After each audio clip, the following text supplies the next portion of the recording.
The next Bitcoin, Bitcoin 2.0, also known as Casper, is moving faster than we could have possibly imagined, and you will not want to miss out on this once in a lifetime opportunity. In this video today, I'll be covering numerous massive updates surrounding this project, an interview conducted by Casper founder Jonathan Sompolinsky, and the various different wallets you can use to safely store your Casper, and so much more. But before I get started, if you enjoy the type of content and you want to see more in the future, then let me know by smashing the like button down below and subscribing to the channel with the post notification bell turned on. So firstly, and most importantly, we can see here that it is looking like Casper's 5+ blocks per second will soon appear on testnet faster than many expect. Road to 30 blocks per second has started. This is massive. It's happened so very quickly. Bitcoin's little brother is starting to grow up. Bitcoin is obviously known as digital gold, and it currently does 10 minutes per 1 block mined, which is incredibly slow, whereas Casper, currently known as the digital silver, can do 5 blocks per second on the testnet and is aiming for 30 with their new Rust protocol. This is massive. How can this not be known as Bitcoin 2.0? Casper at its current standard has the software, the technology to surpass that of Bitcoin in the future.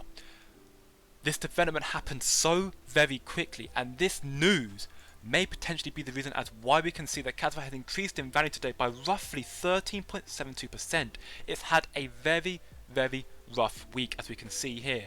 Casper dumped by almost 50% over the last week as a result of this massive news here, where one person who owned Casper, over 100 million Casper, sold their assets, obviously to make a quick buck, and I don't blame them.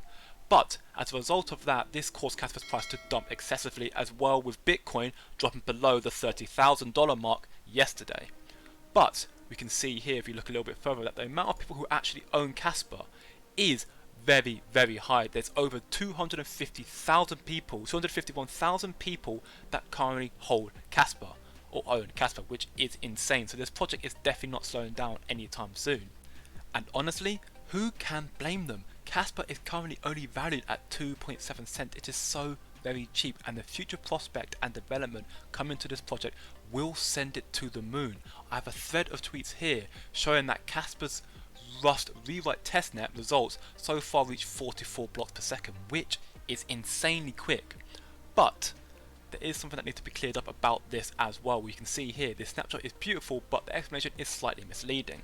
What we are seeing here is probably a GPU rig joining mining on testnet and creating a burst of blocks in higher rate before the difficulty adjustment algorithm kicked in. On the attached image, you can see here the beginning of the burst. We can see here what the beginning of the burst looked like, and then in the following image down here you can see the end of it. This is what the end of the burst looked like. And the reason that many of these blocks are red is that the parameter K controlling the number of allowed parallel blocks is still set to 18. The number is not been increased yet.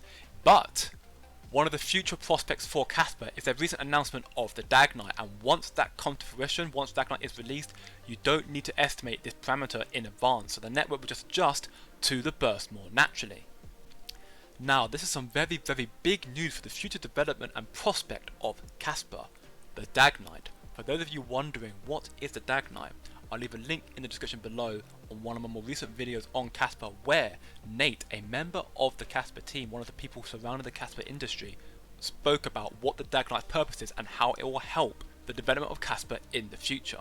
But effectively speaking, when the DAG Knight is fully integrated into Casper, I'm sure the numbers for Casper will go even more parabolic. But now moving on, I have a very interesting interview here with Casper founder Jonathan Sompolinsky. Let's just take a listen.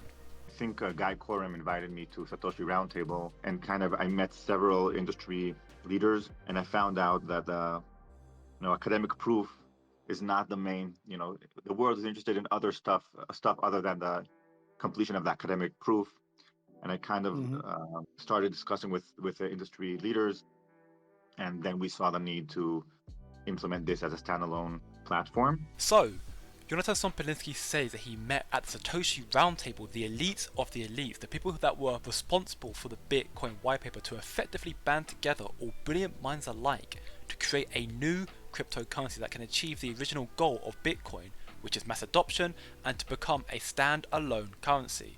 So Polinsky has been envisioning and developing the DAG protocol for years and years, and with the developments going on with Casper right now, it seems to be well on its way to solving the blockchain trilemma.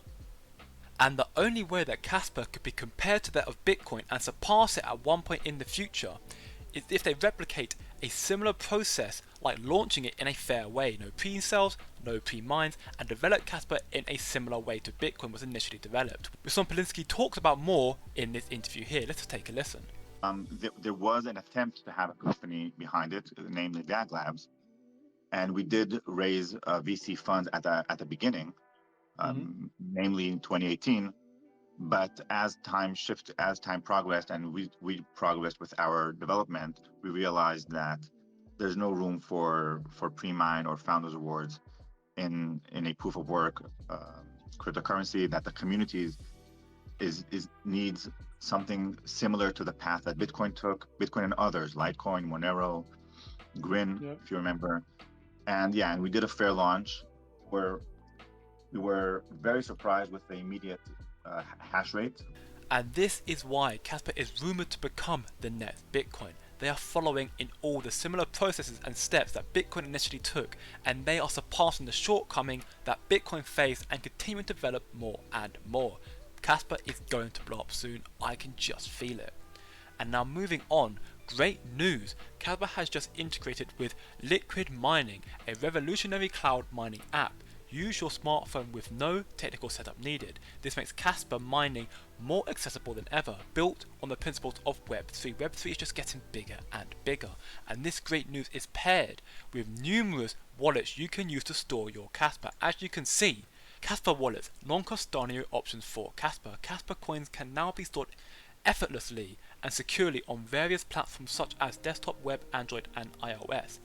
And they consist of the following: Casper wallets, Casper web wallets, KDX, Casper command line wallet, Caspium, Changey, Zelcore, which Zelcore is one of a kind. Zelcore stands out as the world's first gateway for Web3, simplifying how users navigate major exchanges and blockchain protocols. And then you have the two hardware wallets right now being Tangent, a relatively new player in the hardware wallet space, and OneKey. There are so many ways that you can store your Casper, and I'm sure this will increase more and more as time goes on. So let me know down in the comments below, are you bullish on Casper, and do you think it could surpass Bitcoin one day in the future?